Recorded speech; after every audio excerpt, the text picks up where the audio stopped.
Hello, and welcome to the AfricaBriefing podcast.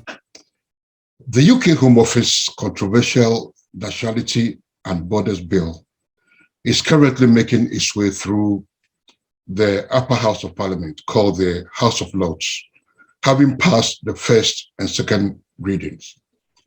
The bill, which makes provision about nationality, asylum, and migration, has proven divisive, as well as it will see the introduction of the one-stop process and the creation of a two-tier system of refugees and asylum seekers based on how they arrive into the UK. Opposition campaigners termed it an anti-refugee bill, with 100 civil society figures condemning the government's proposed Nationality and Borders Bill as overtly racist in an open letter. One particular point of conflict is Clause 9, which, according to immigration experts, could jeopardize the citizenship of 2 in 5 people from an ethnic minority background in the UK. So far, a petition launched for the removal or revision of the contentious Clause 9 has attracted more than 300,000 signatures.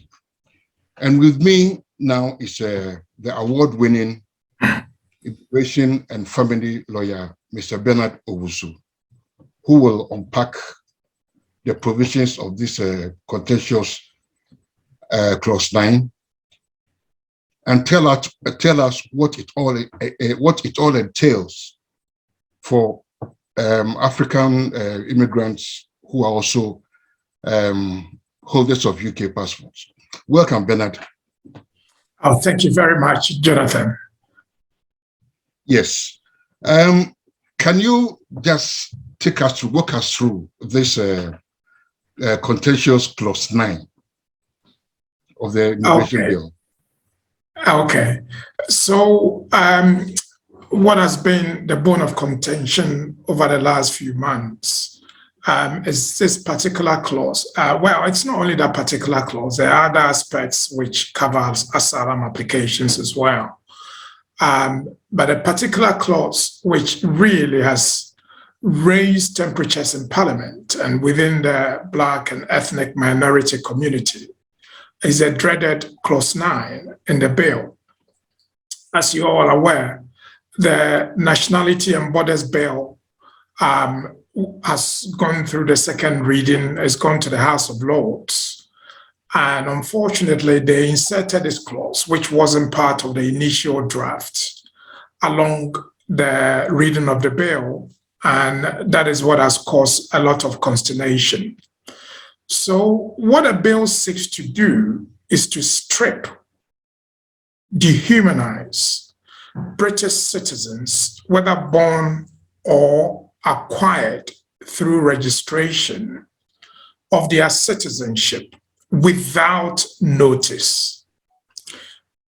The emphasis is on without notice. The current law, as we have under the British Nationality Act of 1981, particularly Section 45, requires that the Secretary of State must give notice to any British citizen whose citizenship is to be deprived or revoked.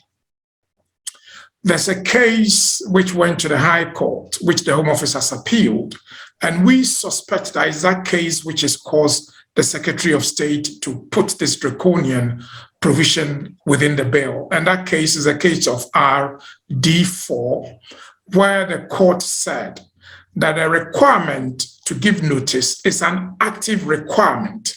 So the Secretary of State must take every conceivable step to locate the person and give them notice when the Secretary of State intended to strip the person of the citizenship. Fast forward, now the Secretary of State is actively putting in a provision which gives her excuses from looking for you and serving you with a notice.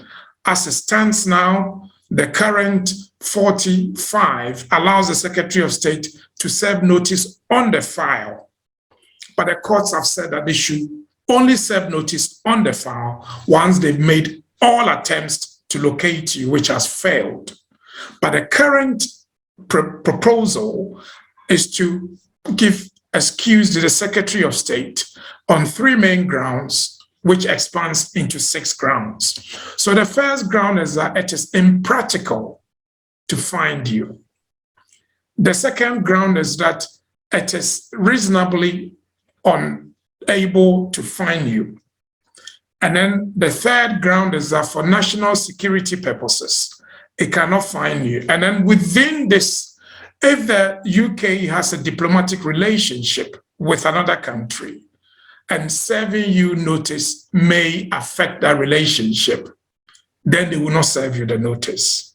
The other part is that in the interest of public safety, they will not serve you notice. And for any other reason, and you see, this is where we have a lot of issues with this bill, because it seems to give the Secretary of State a wide discretion, which is not subject to any oversight by anyone. So, for example, who determines that it's impractical to find you? Who determines that because of diplomatic reasons, it will not be necessary to serve you? Who determines that for national security purposes, because we've got a SIAC, which is the High Security Immigration Tribunal, which sits on terrorism cases where evidence is disclosed to the court, only to the court, not to the appellant or the person who's going to lose their citizenship. So there are already mechanisms in place where if the government is worried about materials which may affect national security or national interest, they could make the disclosure to the judge in the case without necessarily disclosing it to the lawyers for the appellant or for the appellant himself. So already there are mechanisms. However, the need for this particular draconian law, which would dehumanize, take away your citizenship without a proper regard to your rights under both the Human Rights Act and also even under our common law, is really something that the community ought to rise against. I know that because the Conservatives have over 80 majority members in Parliament, they haven't really given a thought to this. But if you watch the debate in Parliament, even the Secretary of State for the Home Department, this may affect her parents, and her future offspring. Because I always like to situate this. Because the Secretary of State is the daughter of Asian immigrant from generation immigrant, of course. Yes. Mm-hmm. Yes, and then the MP, our Black MPs and Asian MPs in Parliament, even our own Minister for business. And for business, yes. He's a Ghanaian. Whether he wants to call himself a Ghanaian or not, he is a Ghanaian because the Ghanaian constitution says that as your parents are Ghanaian and your grandparents were Ghanaian, you are Ghanaian. So again, it could affect him. It could affect his children. I know that the reason they've given is that, well, this wouldn't affect many people. It will only affect a few people. And it will only affect people who commit serious crimes against us. What is the definition of serious crime? A serious crime, yes. Mm-hmm. And when you look at the wide discretion given to the Secretary of State, who cannot be trusted on immigration matters, you look at the statistics, all decisions that have gone to court against the Secretary of State's discretion in immigration cases, she's lost about half of them. Those that have gone for judicial review, she's lost about 15% of them. So if you situate this in any scenario, it is unfair because her discretion that she has exercised in the past, the courts have said that 50% is either unlawful, illegal, or not in accordance with the law. And again, we say that, well, we're only giving the power to her. Wide discretion to take away someone's citizenship without judicial oversight. And I cite the example of somebody who's gone on holiday and arrives at Heathrow Airport, presents his British passport, and then the gates go bang, bang. And then he goes to the immigration officer and say, well, the gates wouldn't open. So I was sorry, but we've canceled your citizenship. Please go back to where you came from. And that will be the only time he will have notice of that deprivation of his citizenship. It's unfair, it's inhuman, really it is against the British culture of proving innocent or until proven guilty. So, as a as a seasoned immigration lawyer, I mean, what I'm not asking you to be a psychic or a clairvoyant or whatever, but what do you think motivates this woman, this Home Secretary Priti Patel, to persist with this clause 9? It's to prove to their constituency or constituencies that they are very strong on immigration. It's to prove to people that she's a tough Home Secretary. It's for political expediency. There's no security reasons for that. Many of the cases where they've stripped British citizens of their rights, the courts have supported them if the crime is heavy. We look at the case of Shamima Begum, who is still languishing in Afghanistan, is not able to go to Bangladesh or come to the UK. The courts have supported her twice in that regard. If you look at other cases that has gone to SIAC, where people have lost their citizenship, the courts have supported the Secretary of State. So she already has the power to do what she wants to do. But to ask for more wide-ranging powers without judicial oversight, clearly, the only reason one can give is because of political expediency. It's because they want to prove to their constituencies that they are very, very tough on immigration and clearly taking a British citizenship. One would have thought that will go through the highest oversight at all possible, but not in this case.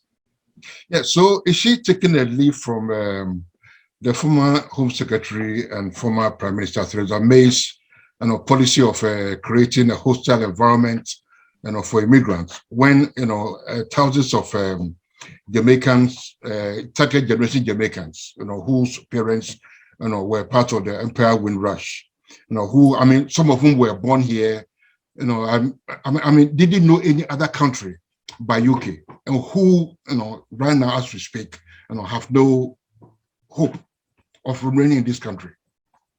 Well, I mean, first of all, the Windrush scandal is a scandal that touched the very soul of diversity in this country, which affected many people, some of whom died, some of them suffered mental health issues, some of whom lost their livelihood and were stripped of every and any dignity that we even give to our pets. Unfortunately, it seems that we haven't learned as a country.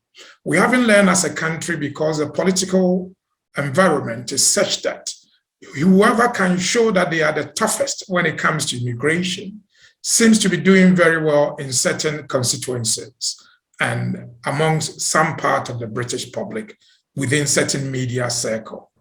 So almost all Home Secretaries, either on the Labour side or on the Conservative side, have always wanted to prove very tough against crime, tough against the causes of crime, and toughest against immigration. That is what led to the hostile environment, where many, many people were unlawfully detained. Some of them have sued successfully and they've been compensated, but others lost their dignity when they were unlawfully incarcerated for being illegal immigrants, when clearly this is the only country they know. So I'm afraid we're going to see more of those.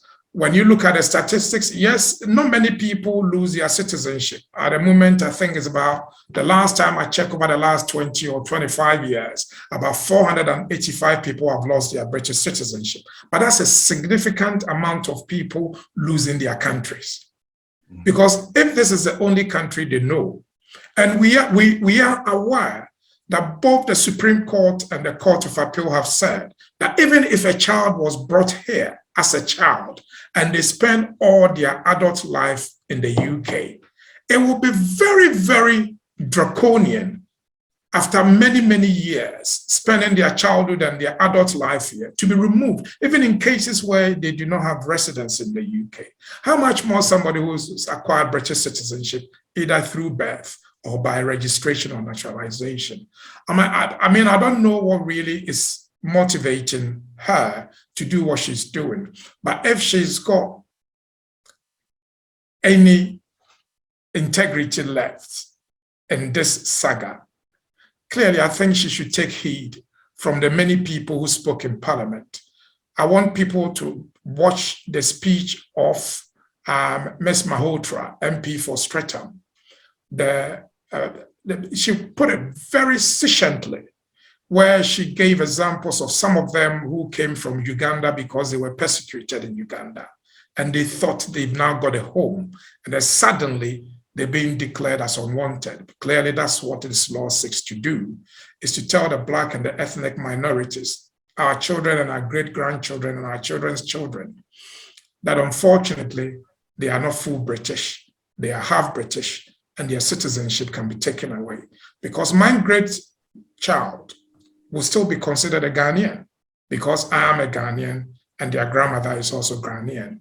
The Ghanaian law will always consider them Ghanaian. And I've heard the excuse that we will only strip you of your citizenship if you've got another country to go to. We will not strip you of your citizenship if you will be stateless. I hate to cite...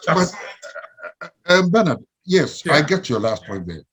But people like you and I, our offspring, our second generation Ghanaian, but British, born, bred, and I would say toasted, in the UK. Yeah. Okay, they don't, yes, I mean, my children and your children sometimes identify as Ghanaians, but come to talk of it, they are British, born, bred, and raised here. I mean, their attitude, their mindset, everything is British. So how do you, remove a person like that, but what maybe the one might not even have any ties, to anybody back home? Yes, Jonathan, and that is a sad aspect of this whole bill, is that it doesn't matter how many years you've been here. It doesn't matter what connection you have in the UK. It doesn't matter that you don't have any connection with your ancestral home. It doesn't matter that maybe you've even fallen out with your parents and really have nothing to do with them. You identify with the UK. You were born in England, so you are English. You are also British. You're proud English and British. And yet, they could say that because your father, your grandfather, your great-grandfather had the Ghanaian nationality or some other nationality which allows dual nationality, then of course you may have somewhere to go. We've seen the effect of that. And sometimes I don't like using her as an example because it's a bad example because of what she's done. But even with Shamima Begum, Bangladesh said, she's not a citizen, we can't take her. You created her. She was born in England. She was bred in England. She was nurtured in England. She became hardened in England. If she is a terrorist, she became a terrorist in England. Why do you want to bring her to us?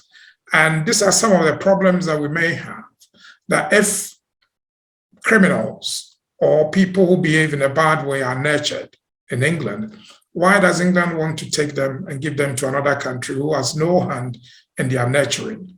And clearly, again, I think this is why I say that this law, the only purpose is not to foster diversity or community cohesion. It is to bring about division and rancor. Unfortunately, it's to identify certain people within the community as not full British or full English, and therefore they could lose their citizenship. Bear in mind that your citizenship is your identity. And when you are stripped of your citizenship, you lose your identity. It then becomes inhumane. And clearly, anything of that sort causes you to lose dignity. And we know this as sorry to interject here. Yeah. Yes. So how afraid should we be for our offspring? And how afraid should our offspring be? We should be very concerned. In 30 seconds, please. Yeah. Mm-hmm. Mm-hmm. Yes, we should be very, very concerned, not least because of the wide-ranging powers that has been given to a person, not an institution, a person. And that person will have no judicial oversight, because if the notice is served on file and not given to you, you will not have the chance to take it to court. And the only time that you may become aware will be 2, 3, 4 years down the line when you've gone out of the country and you're coming back and you've been stopped, that you are no longer a British citizen. If we know where people's contribution must come from for their tax purposes, we should be able to locate people. Everybody has an NI in this country, especially if the person is a British citizen. And the Secretary of State must take every active step to ensure that if she's taking away one of the identifying marks of a person in this country, which is their citizenship and identity, should be able to notify the person. That is the least that we expect every developed country and every country to do, particularly the UK, which we say where most common laws started. And it will be very, very unfortunate, clearly undignifying for somebody to lose their citizenship just because the Secretary of State may have got it wrong. We've seen cases of mistaken identity, and it happens all the time. And again, the statistics is against the Secretary of State. About half of her decisions which are challenged at court, she loses, and her decisions are found to be either unlawful, illegal, or not within the law. Again, it's something that we all have to debate. Laws can be changed, laws can be amended. So insofar as it's even gone beyond the second reading, we think if we can still speak to our MPs and really speak as a community with one voice, we should be able to get them to amend this law. Thank you so much, Bernard, for enlightening us on this contentious, controversial, to me, draconian Clause 9. It tells us that no matter what we do in this country, whatever, we are still Africans. We are still Black. Thank you so much. Thank you, Jonathan.